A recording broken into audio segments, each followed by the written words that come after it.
Hi everyone, Sarah Jane here today with a new layout for Bramble Fox, and today I'm using two of the perspectives from the May Fox box. I've got the Remember Today and the exclusive camera. They are in a beautiful lime green, it's absolutely stunning.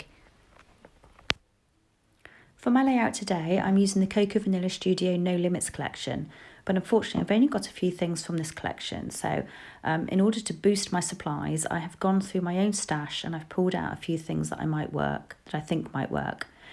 So I'm going to mix and match the collections. I've got some things from the Vicky Boughton Fernwood collection, I've got some Rosie Studio stickers, some little doodlebug stars, and I've also gone through my Bramble Fox hoard to pull out a few perspectives.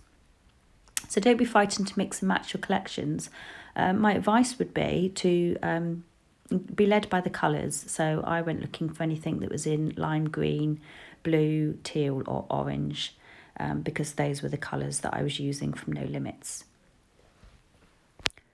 So to form the basis of my layout, I'm using the cut apart cards that are on two of the 12 by 12 papers in the No Limits collection.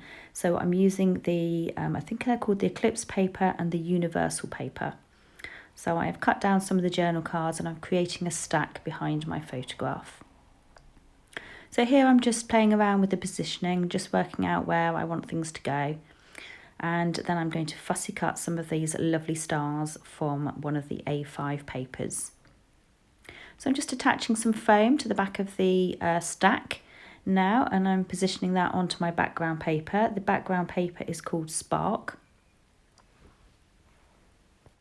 So I've decided to back the perspective, so I've chosen some pattern paper and I've just used my pencil to roughly draw around that so that I can cut it out and attach it behind the perspective so that it will show through the letters, a little bit like you would back a cut file.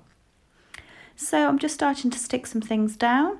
I've got some phrases that I have cut from the cut apart sheet again. It says one of a kind at the top and be yourself on the left hand side.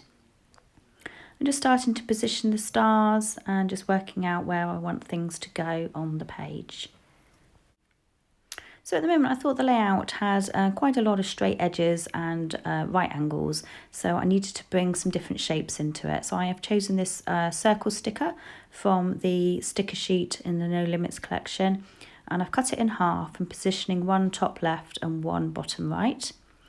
And also to bring in more circles, I'm going to use one of those buttons as well.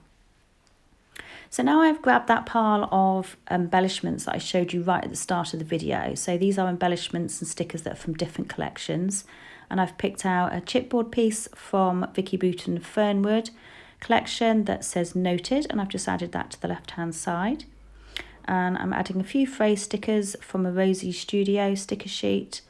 And this is another sticker, this circular sticker, and I'm just going to tuck that in the edge as well.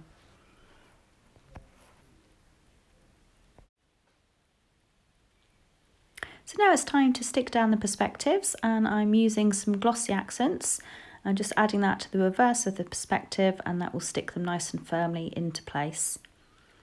So as I mentioned, these two items are from the May Fox box, and at the time of filming this video, I believe there are still spaces available to join the Fox Box Club.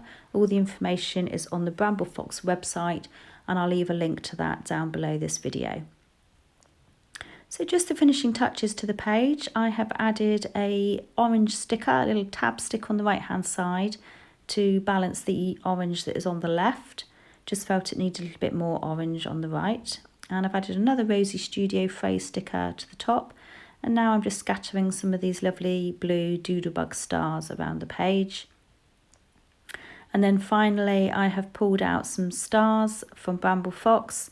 These are a pack called Cool Stars. There's lots of lovely shades of blue and teal and some little sort of silvery grey, which are the ones that I'm using.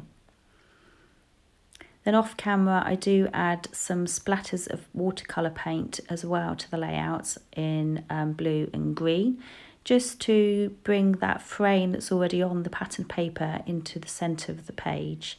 And you'll be able to see those at the close-ups at the end of this video. Thanks so much for watching. I'll be back soon with another video.